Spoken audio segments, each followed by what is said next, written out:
exterior de este líder mundial, de este político llamado el anticristo, es semejante a un leopardo. Pero su forma de actuar, los pies, cómo camina, cómo se comporta, cómo actúa, es como un oso.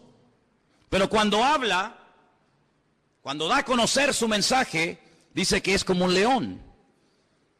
Claro, para entender esto, uno tiene que ir al libro de Daniel.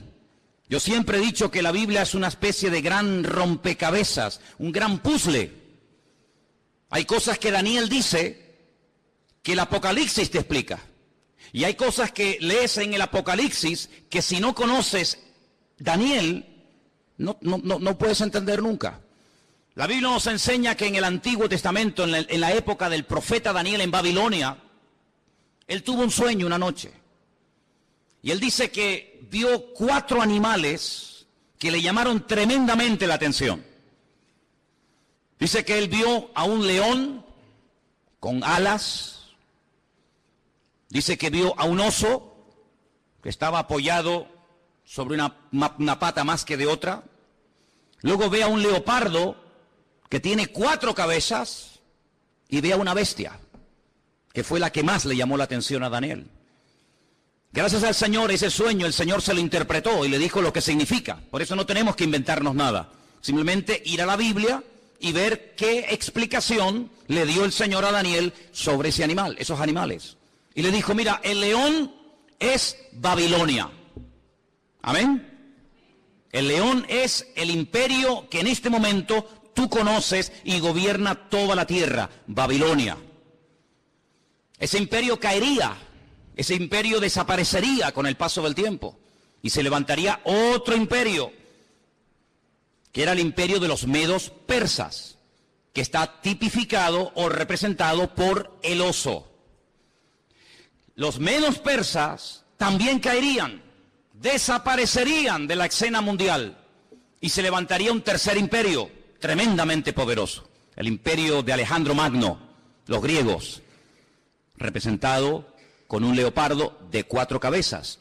Y finalmente dice que ve una bestia, no es un animal normal y corriente, es algo extraño, es una bestia, es un monstruo que dice que tiene 10 cuernos y bueno, es un animal indescriptible porque ya te digo, no existe.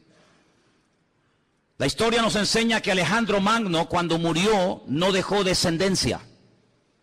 No ocupó su hijo y posteriormente el hijo de su hijo el trono, sino que Alejandro Magno murió sin dejar descendencia. Algunos dicen que era homosexual y que nunca se casó y tuvo hijos. Su imperio, que era un imperio enorme, que se extendió por todas partes del mundo conocido, cuando él muere, se divide en 4 pedazos. Y 4 de sus generales más conocidos, Casandro, Lisimaco, Teleuco y Ptolomeo, se apoderaron de lo que antiguamente fue un solo reino, pero que ahora son 4. Y cada uno toma posesión de uno de estos pedazos. Así que sabemos que el león es Babilonia, el oso son los persas o los iraníes, y el leopardo era Grecia. ¿Y qué es lo que está diciendo el Señor a Juan en Apocalipsis capítulo 3? Que cuando aparezca en la escena mundial este hombre, que vamos a llamarlo el anticristo, va a tener de todo un poco. Su apariencia, su aspecto va a ser el de un leopardo, es decir, el de un griego. Cuando él se mueve, se comporta, toma decisiones, se actúa, dice que actuará como un oso, es decir, como un persa. Pero dice que cuando abra la boca y hable, se va a comportar como un león, como un babilónico. Claro, hay que ir a la historia y analizar y estudiar cómo eran esos pueblos. Porque aunque eran todos imperios terribles y paganos y idólatras y despiadados, hay características de unos que otros no tienen. Por ejemplo, los griegos le dieron mucha importancia al aspecto físico, al hedonismo, al vivir bien, al pegarte la gran vida. Pero cuidado, no eran ateos. Los griegos no eran ateos. Les recuerdo que cuando el apóstol Pablo fue a Grecia, a un lugar público llamado el Areópago, donde se compartían las enseñanzas y allí estaban los filósofos de la época, el apóstol Pablo dijo: hoy paseando por vuestra ciudad, por Atenas, he observado que ustedes los atenienses sois gente muy religiosa. No eran ateos, pero eran religiosos. Dice que al apóstol Pablo le llamó la atención que vio un altar donde no había ninguna imagen, pero había una inscripción que decía: al Dios no conocido. Es decir, por si acaso nos hemos olvidado de reverenciar o de adorar a un Dios que no sabemos cómo es, le ponemos una inscripción para que no se sienta ofendido. Luego, una de las características de los griegos era que le daban mucha importancia a la cultura, a la filosofía, a los deportes. Ellos fueron los inventores, los creadores de las Olimpiadas. Ellos le daban mucha importancia al aspecto físico. Llenaron toda Jerusalén y el mundo conocido de antaño de gimnasios. Le daban mucha importancia al culturismo, al aspecto físico. Pero también eran personas que tenían grandes problemas con la lujuria. La mayoría de ellos eran bisexuales, le gustaban tanto los hombres como las mujeres. Eran personas que no tenían ningún tipo de escrúpulos, eran personas que no tenían ningún tipo de moral, eran personas que le daban rienda suelta a cualquier impulso de la carne. Con tal de que te sientas bien, lo puedes hacer. ¿Quieres ser homosexual y eso te hace sentir bien? Adelante. ¿Quieres ser cualquier otra cosa? Adelante. En otras palabras, no te reprimas. No tengas ningún recato, ningún principio moral o espiritual, sino rienda suelta a los impulsos. El anticristo será así. El anticristo no será un ateo, pero será una persona, un libertino, una persona que le dará igual lo que sea, con tal de que la gente se sienta contenta y feliz. Por eso dice que su aspecto, su forma de ser, es como la de un griego, una persona que le da lugar a la carne, al hedonismo. Pero dice que cuando actúa como un oso, como un persa. Y hermano, es interesante notar porque el imperio persa siempre tuvo algo muy interesante entre ellos, y es que siempre tenían una intención de expandir su territorio. Saben que desde hace muchos años ha estado mareando la perdiz los persas, Irán, pero una de las cosas que quieren es, siempre lo han querido y lo han dicho y no lo han ocultado, es la destrucción y aniquilación total y absoluta del Estado de Israel. Israel ha amenazado en varias ocasiones a Irán porque sabe que están construyendo armamento nuclear, no con fines, digamos, científicos, sino con fines militares. Irán recientemente dijo: si somos atacados por Israel, tenemos en este momento 80.000 misiles apuntando a la ciudad de Jerusalén y la destruiremos en cuestión de minutos. Es lo que ellos dicen. Por lo tanto, aunque aparentemente es una persona pacífica y educada y con una cultura tremenda, por otra parte, en su corazón es una persona que le gusta la guerra.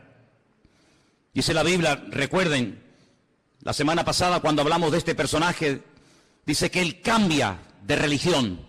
Dice que al Dios de sus padres lo deja de adorar y comienza a adorar a Alá Maozín, al Dios de las fortalezas o al Dios de la guerra.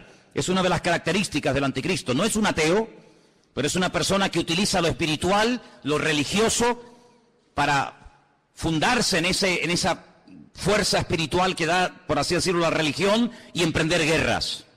Todos sabemos que muchas guerras se han emprendido y las que faltan en nombre de Dios o en nombre de la religión. Los protestantes han matado gente. Los católicos han matado a gente. No hay ni una sola religión que no esté manchada de sangre. Todos han utilizado el nombre de Dios. Cuando la famosa guerra del Golfo, veíamos a Saddam Hussein orando para recibir fuerzas para atacar a los americanos y vencerlos, pero también veíamos en las iglesias de Norteamérica orando a los creyentes para que los soldados norteamericanos no murieran, y vemos que se mezcla todo, lo político, lo religioso, lo espiritual. Así será el anticristo, un sincretismo, una mezcla de todo. Una mala utilización del nombre de Dios, utilizando a Dios para beneficios personales.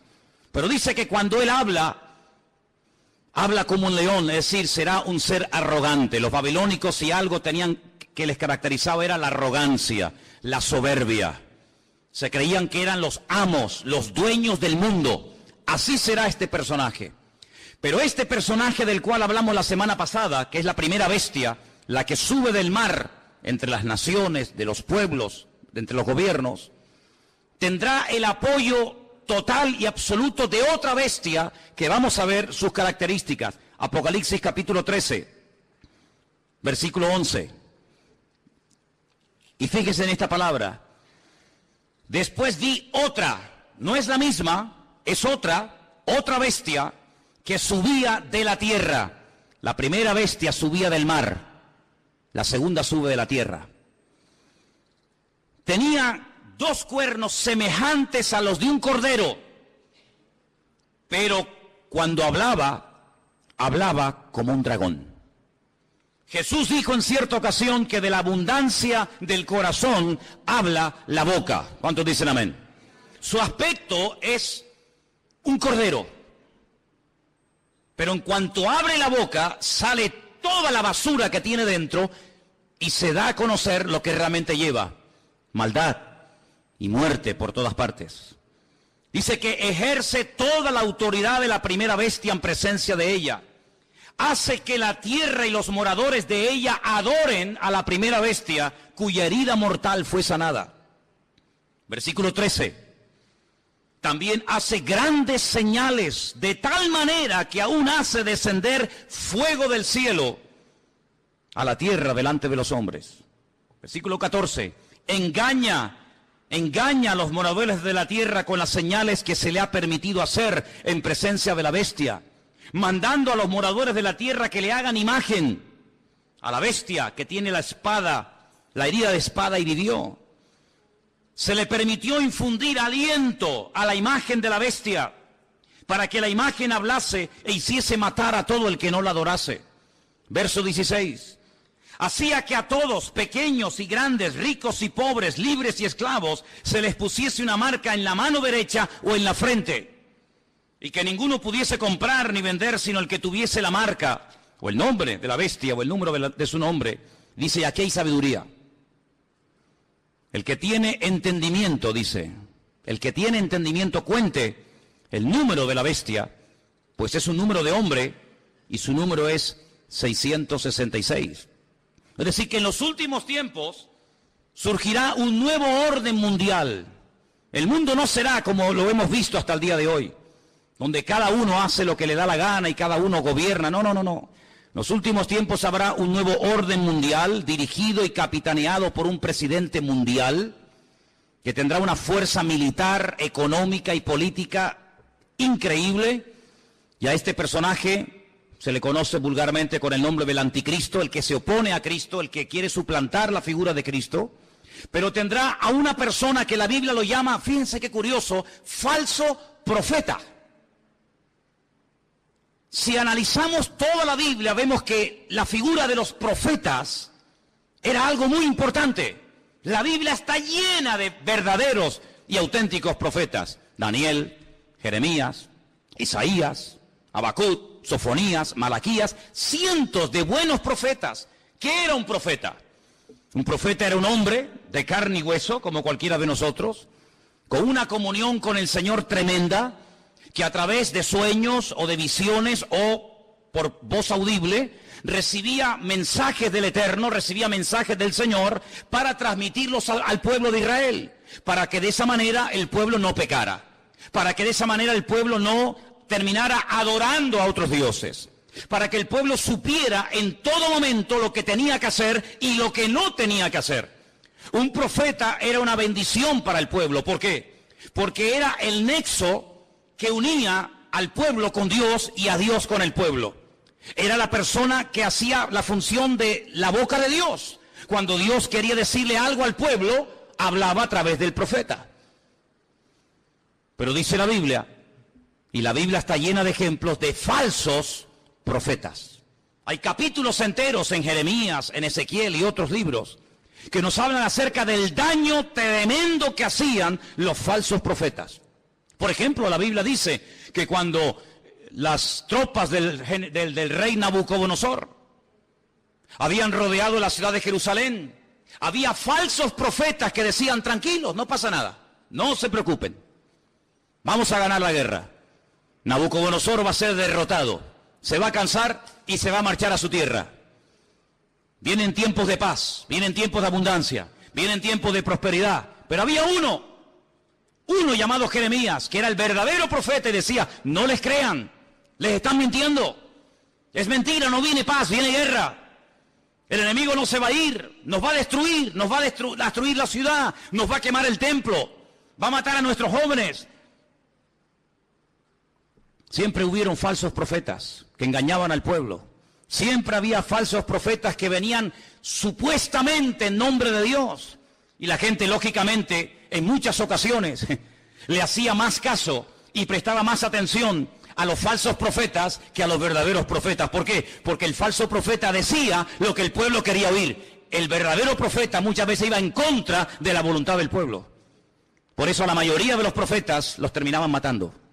¿No dijo el Señor, Jerusalén, Jerusalén, que matas a los profetas y apedreas a los que yo te envío? ¿Cuántas veces quise juntar a mis hijos como la gallina junta sus polluelos y no quisisteis?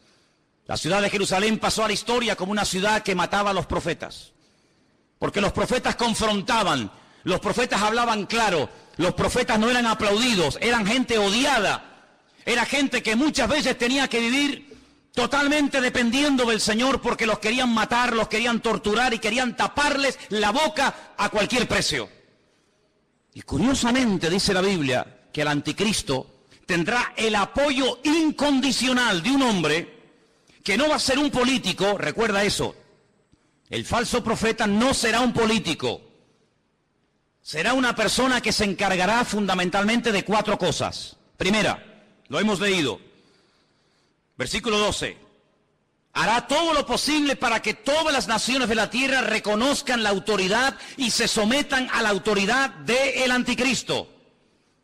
Es decir, no atrae la gente hacia sí mismo, sino que atrae la gente hacia el anticristo. Es decir, será en relaciones públicas del anticristo, el que le hará la publicidad, la propaganda, el que irá por los platós de televisión, por las emisoras de radio, el que dará todo tipo de ruedas de prensa y de respuestas a las naciones, presentando a este hombre como la alternativa real y genuina que el mundo necesita. Les puedo asegurar que será conocido en todas partes de la tierra. Un hombre carismático, un hombre que sabrá llevarse bien con los árabes, con los judíos, con los musulmanes, con los católicos, con los evangélicos, con los ateos, con todo el mundo. Un hombre con un don de palabra extraordinario y un hombre que lo que pretende es desviar la atención de la gente hacia el Dios vivo y verdadero y llevarlos a la ruina, diciéndole a la gente, este hombre es lo que el mundo necesita. Este hombre es el que va a solucionar los problemas de la crisis, del paro, los problemas económicos, los problemas entre palestinos y judíos. Este lo va a solucionar todo. Primera función del falso profeta. Segunda, versículo 13. También hará grandes señales. La Biblia no dice qué tipo de señales hará, pero curiosamente menciona una que es tremendamente poderosa. Y dice que hará descender fuego del cielo a la tierra delante de los hombres.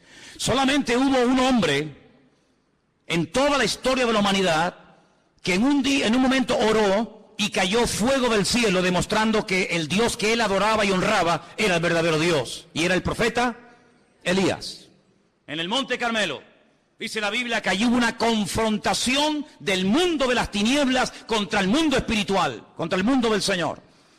Y el profeta Elías dijo, la respuesta no tiene que ser a través de un sueño, la respuesta no será a través de una visión, a través de un ángel, sino la respuesta tiene que ser algo contundente y visible a kilómetros. Y allí en lo alto de ese monte en el que hemos estado en cantidad de ocasiones, desde donde se tiene una perspectiva de una zona geográfica muy grande de Israel, allí él oró y dice que descendió fuego del cielo y 400 profetas falsos de Baal fueron degollados en aquel día. Nunca más nadie ha hecho eso. Bueno, perdón. Una vez unos hermanos en el Nuevo Testamento, cuando fueron a entrar a una ciudad a evangelizarla, a hablar del Señor y no los quisieron oír, le dijeron al Señor, Señor, ¿nos das permiso para que oremos y caiga fuego del cielo y los destruya a todos? Y el Señor les dijo, no, queridos, yo no he venido a eso. monarjes, hijos del trueno, no les dio autorización para que oraran, para que cayera fuego del cielo. Pero en los últimos tiempos habrá un hombre que por un poder satánico, por una unción falsa, pero poderosa al fin y al cabo, dice que tendrá la capacidad de sorprender a las naciones haciendo caer fuego del cielo. Será una de las muchas señales que este hombre haga. Así que primero intenta llevar a la gente al anticristo. Segundo, hará grandes señales. Tercero, versículo 14. Engañará a los moradores de la tierra con las señales que se le ha permitido hacer. Jesús dijo en Mateo capítulo 24, hoy se ha leído este capítulo aquí en el púlpito. En Mateo capítulo 24 dice que cuando Jesús salía del templo de Jerusalén, los discípulos le dijeron, Señor, observa, qué templo tan hermoso tenemos. Un templo maravilloso, es una maravilla para nosotros los judíos tener un templo tan bonito en nuestra ciudad de Jerusalén. Jesús les dijo, no quedará piedra sobre piedra que no sea destruida. Cuando ellos cruzan el torrente de Cedrón y se van al monte de los olivos, allí 4 de sus discípulos, 4 solamente, le dicen, Señor, ¿cómo? ¿Cuándo? ¿Cómo que va a ser nuestro templo destruido? Dinos, ¿qué señal habrá de tu venida y del fin del siglo? Y el Señor les da un mensaje tremendo que les animo a que lo vuelvan a leer en casa. Mateo 24, también lo tienen en Lucas 21. Y una de las cosas que repite reiteradamente el Señor es esta: mirad que nadie os engañe. ¿Cuántos dicen amén? Que nadie os engañe. Y curiosamente dice, porque vendrán falsos cristos. ¿Qué significa la palabra Cristo? Tanto que la utilizamos los cristianos, tenemos que saber lo que significa, ¿no? Viene de la palabra hebrea Mashiach, que significa ungido. Vendrán muchos falsos ungidos. Eso es lo que está diciendo.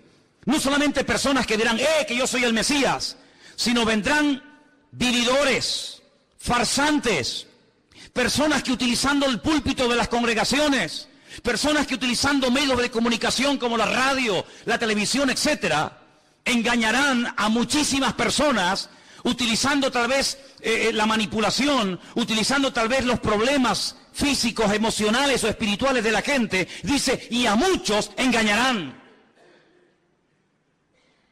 Pero el Señor dice, mirad que nadie os engañe, porque no solamente vendrán falsos ungidos, sino también dice, falsos profetas. ¿Qué es un profeta? Un profeta es un predicador, ¿sí o no? Es uno que predica, es uno que proclama un mensaje, en este caso un mensaje bíblico, un mensaje de Dios. Dice, pues vendrán falsos predicadores. Y usted dice, pero hermano, ¿sabes lo que estás diciendo? Totalmente. Y ya han comenzado a proliferar por todas partes del mundo. Falsos predicadores, falsos evangelistas, falsos maestros, falsos profetas, que incluso a veces con milagros o con señales llegan a seducir y a engañar a la gente. Y no es algo nuevo, lo estamos viendo de hace 10 años a esta parte, en todas partes del mundo. Pero en los últimos tiempos habrá una persona que será el máximo exponente del engaño y de la mentira, que la Biblia lo llama el falso profeta. ¿Y qué podemos hacer los cristianos? ¿Tenemos la obligación de creer todo lo que los pastores dicen? ¿Tenemos la obligación de creer todo lo que la gente predica en un púlpito? Rotundamente no. La Biblia nos enseña que cuando una persona proclama el Evangelio, y más cuando una persona se llama o se autodenomina profeta, la congregación, la audiencia, el pueblo que escucha el mensaje, tiene que filtrar, tiene que analizar, tiene que escudriñar si lo que este hombre está diciendo es palabra de Dios o es falso. No se puede decir amén a cualquier enseñanza, hermanos. Yo soy vuestro pastor hace 14 años en esta iglesia. Pero el día que yo me aparte del Evangelio, el día que yo me aparte de la verdad, el día que yo les enseñe algo falso, no me crean, no vengan más a este lugar. Porque la Biblia nos enseña que la oveja tiene la obligación de rumiar la comida antes de tragársela. ¿No hablamos hace poco de una de las características de las ovejas? ¿Sí o no? ¿Y cuál es una de las características de la oveja? Que es un animal rumiante. ¿Y qué es un rumiante? Un animal que primero mastica, mueve la comida, la saborea, la prueba, y luego después de haberla masticado bien, se la traga. Y esa es una de las características que tenía que tener un animal limpio para poder ser ingerido. El Señor dijo que tenga pezuña y que sea rumiante. Y el Señor quiere que tú seas, permíteme la palabra, un rumiante. Una persona que diga, un momento, te he oído, he prestado atención, he tomado buena nota. Perfecto. Déjame analizar a través de las Escrituras si lo que tú hoy nos has enseñado, si la palabra que nos has traído es bíblica o es mentira y es falsa. Dice la Biblia que cuando Pablo fue a la ciudad de Berea, ¿os acordáis? Dice que los judíos de la ciudad de Berea escucharon a Pablo durante varias semanas, durante varios días de reposo en la sinagoga, compartir la palabra. Pero dice que eran gente más noble que los de Tesalónica. ¿Por qué dice la Biblia que los judíos de Berea eran diferentes a los judíos de Tesalónica? Dice, porque ellos comprobaban cada día en las Escrituras si las enseñanzas que el apóstol Pablo le daba a la congregación eran palabra de Dios o no eran palabra de Dios. ¿Cuántos dicen amén? Por lo tanto, hermanos, yo siempre les he animado, siempre les he dicho, y lo seguiré diciendo cada día, que ustedes tienen la obligación de escudriñar las Escrituras, de conocer la palabra de Dios, de no tragarse todo lo que oigan, de no tragarse todo lo que vean y oigan en internet, de no decir amén a todo, de no abrir su corazón a cualquier ministerio, de no dejarse ministrar por cualquier persona que aparentemente tiene palabra, hace milagros, señales y prodigios, pero alto, la Biblia nos enseña que el falso profeta no solamente será un tremendo predicador, un tremendo orador increíble, sino que además será una persona que su ministerio, entre comillas, estará caracterizado por señales, milagros y prodigios. ¿Qué te parece? Pero ¿sabe qué? En el versículo 13 dice que este hombre hará grandes señales, grandes señales. Usted tiene que prestar atención a esas señales. ¿Por qué? Porque no toda señal es evidencia de que le está dando gloria y honra al Señor y que esa unción viene de parte del Señor si no sabe Dios de dónde viene. El falso profeta se diferencia del anticristo en tres cosas muy importantes. Primero, su procedencia es diferente. El mundo de la política produce, permítame la expresión, la política produce, es el terreno donde se levanta el anticristo. El falso profeta no se levanta del mundo de la política. El falso profeta se mueve en el terreno religioso, en el terreno espiritual. ¿Se han dado cuenta que en los últimos años ha habido muchos intentos por tener una religión? Lo intentó la New Age, la nueva era, lo ha intentado el Vaticano en múltiples ocasiones con las famosas reuniones ecuménicas. Los Bahá'í ya propusieron hace muchos años haber una religión mundial, porque fíjense qué curioso, este continente en el que vivimos, el continente europeo, en 2 ocasiones se ha enfrentado a muerte un país contra otro. ¿Sí o no? Primera Guerra Mundial, Segunda Guerra Mundial, unos contra otros, millones de muertos, ciudades arrasadas completamente, familias destruidas. Europa quedó totalmente en ruinas. Pero eso ya pasó a la historia. Antes los que se peleaban, ahora son amigos. Ahora comen juntos. Ahora hacen negocios juntos. Ahora se venden los productos unos a otros. Luego ya no estamos en un tiempo de guerra en Europa. Estamos, entre comillas, en un tiempo de paz. Ya no nos peleamos unos contra otros, ¿ve? Porque en una guerra todos pierden. Ahora nos unimos en una unidad política y económica y donde tenemos todos en común una misma moneda. ¿Sí o no? Usted puede viajar por Europa, por muchos países, y no tiene que cambiar en un país la moneda, en otro la otra, sino que con una misma moneda se puede mover. Ya no hay fronteras. ¿Se acuerdan cuando viajamos por Europa? Ya no hay fronteras. Puedes pasar de un país a otro prácticamente ya. A cualquier hora puedes pasar de un país a otro. Pero falta una unidad. Sí, hay una unidad militar, hay una unidad política, hay una unidad económica, pero no hay una unidad espiritual. El anticristo, a través del falso profeta, una de las cosas que tratará de mover en el mundo es que la gente llegue a la conclusión de que no es bueno que haya tantas religiones, sino que lo mejor es que haya una religión donde todos se sientan a gusto. Ya hace años están tratando de crear el Crislam. El Crislam, quieren unir el Islam con el cristianismo. En muchas congregaciones evangélicas, Ya la palabra Jehová o la palabra Yahvé o la palabra el Eterno o la palabra Dios ha desaparecido. Ya hay una nueva versión circulando de la Biblia en muchas iglesias evangélicas del mundo donde aparece la palabra Alá. En el principio creó Alá los cielos y la tierra. Alá lo que estamos diciendo. En otras palabras, para llevarnos bien, quitemos la palabra Dios, pongamos la palabra Alá. Hay muchas Biblias donde han quitado la palabra sangre.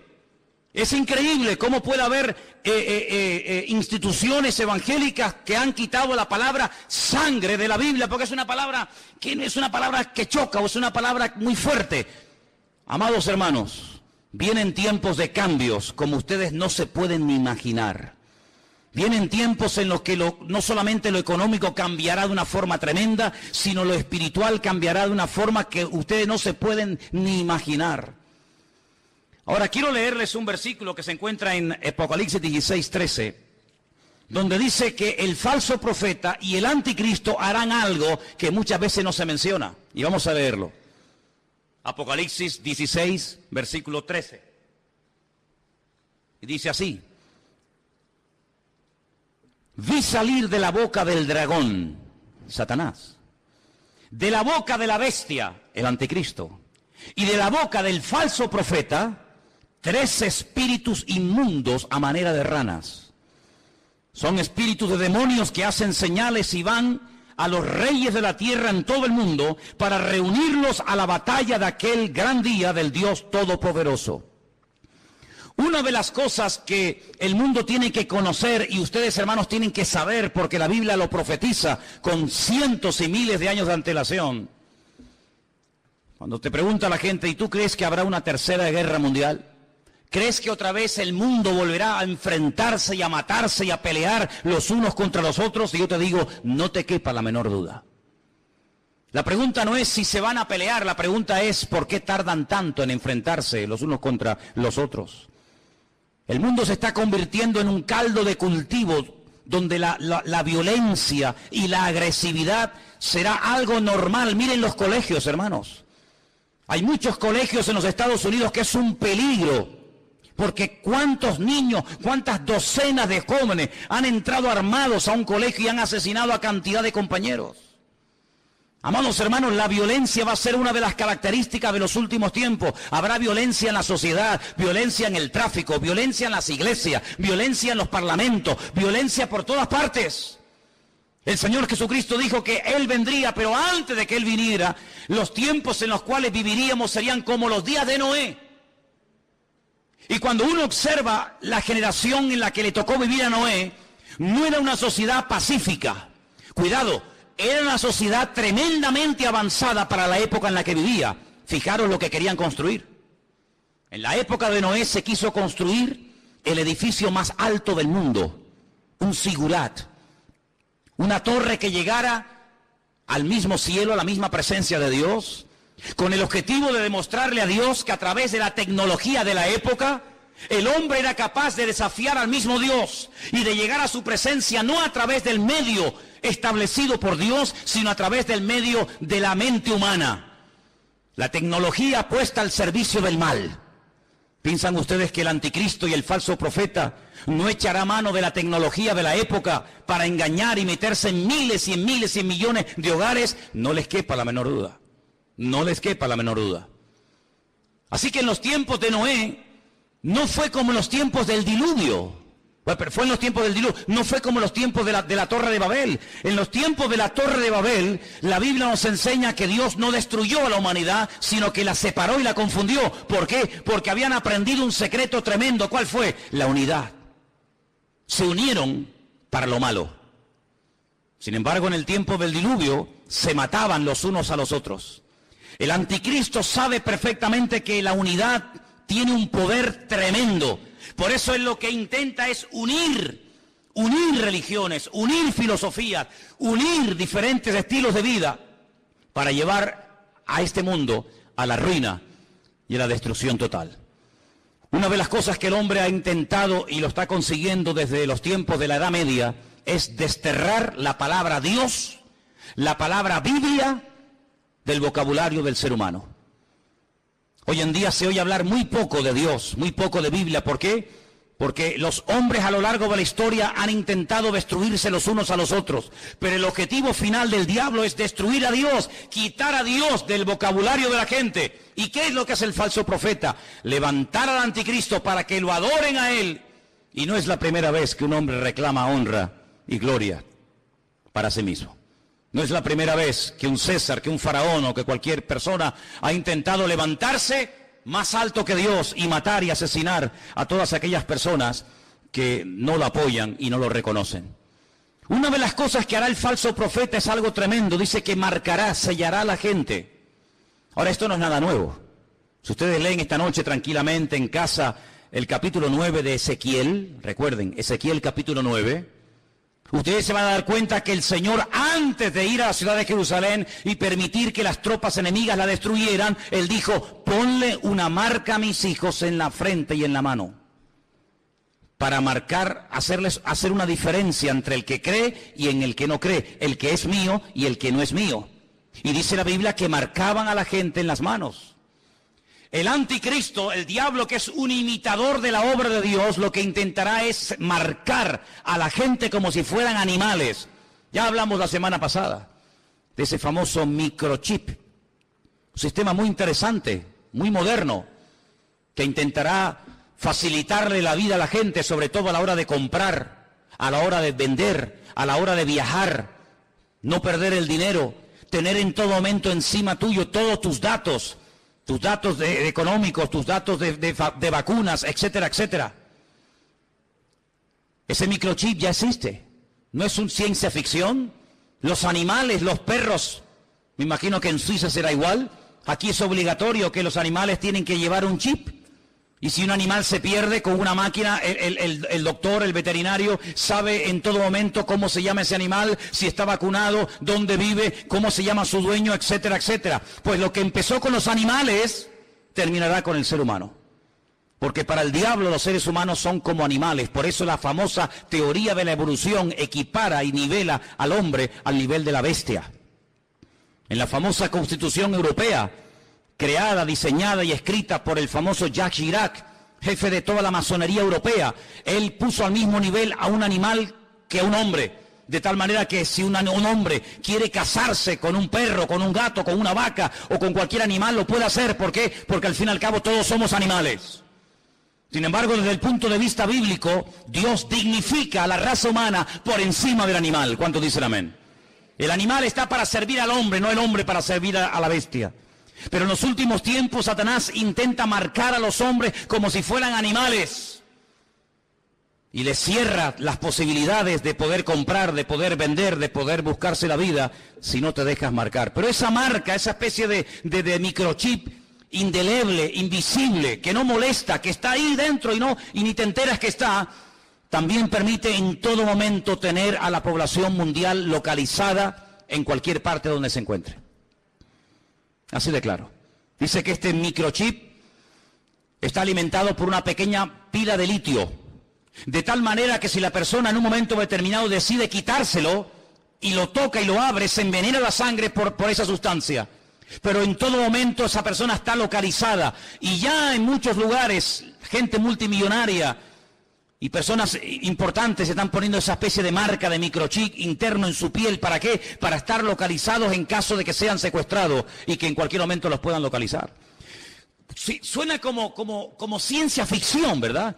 Suena como algo de Steven Spielberg, ¿no? Suena como algo que tú dices, pero esto es una cosa increíble. Vuelvo a hacerles la pregunta que les hice el domingo pasado. ¿Cómo hace 2000 años un hombre llamado Juan, pescador de Galilea, un hombre que no fue a la universidad, ni tuvo en sus manos nunca un ordenador, ni tuvo nunca en sus manos un móvil, ni toda la información que tú y yo podemos tener ahora mismo?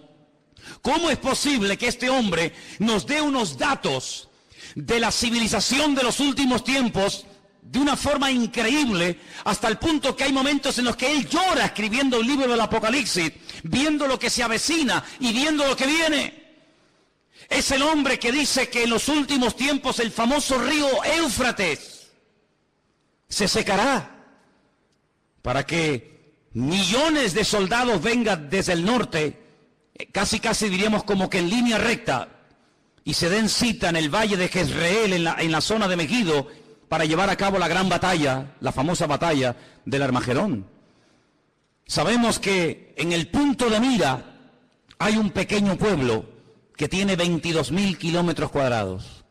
Un pueblo que ha sido el pueblo más odiado, más perseguido de toda la historia de la humanidad.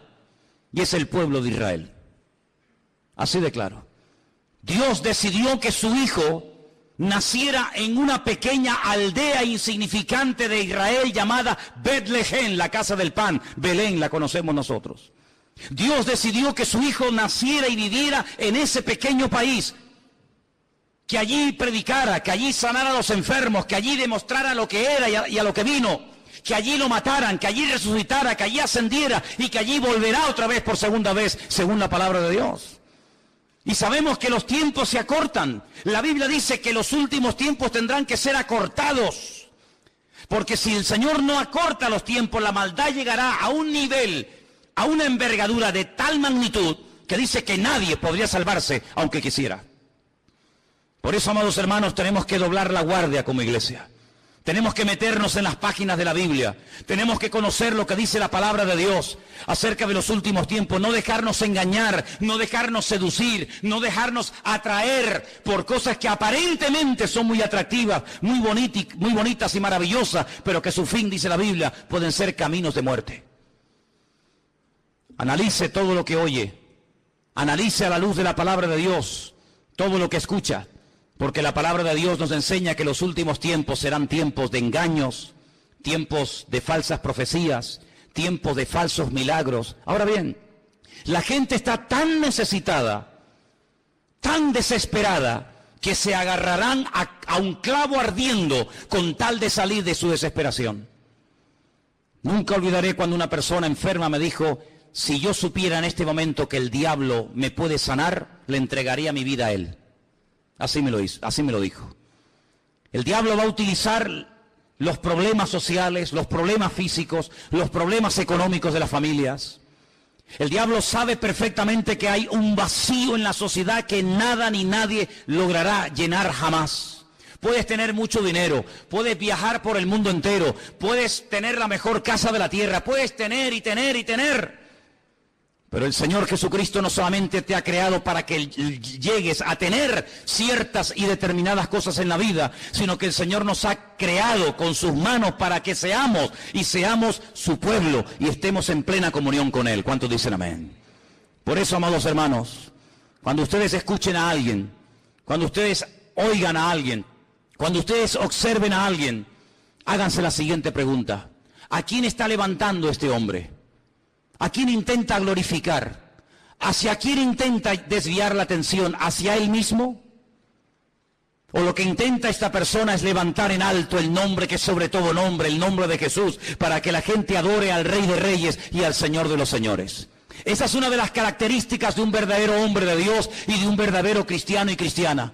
Una persona que no intenta llamar la atención sobre sí mismo, sino que emplea su testimonio, su antigua vida, sus malos hábitos, etcétera, etcétera, para que la gente reconozca que el cambio se ha producido, no porque se le ha propuesto, no porque tuvo una fuerza de voluntad increíble, sino porque hubo un Dios todopoderoso que le transformó, que lo cambió y que lo llenó y que hoy le da la gloria a ese Dios. ¿Cuántos dicen amén? Así que, amados hermanos, el falso profeta. Qué interesante. Hay iglesias que se llaman, y no tengo nada en contra de ese nombre, pero iglesias que han decidido llamarse Iglesia de la Profecía. Y hay muchísimas personas que les encanta todo lo profético. He ido incluso a algunas reuniones, he ido a algunas convenciones, no muchas, pero alguna vez he escuchado personas que cuando van a un evento, a una conferencia, a un culto especial, lo que te dicen es: he venido aquí porque este hombre o esta hermana o esta mujer tiene profecías y tiene palabras para mí. Y la gente hace cola y espera horas para que vaya una persona y le imponga las manos y algo con voz bajita, la mayoría de las veces le susurre al oído y le diga que va a ser y que va a tener y que va a ser prosperado y que va a ser bendecido.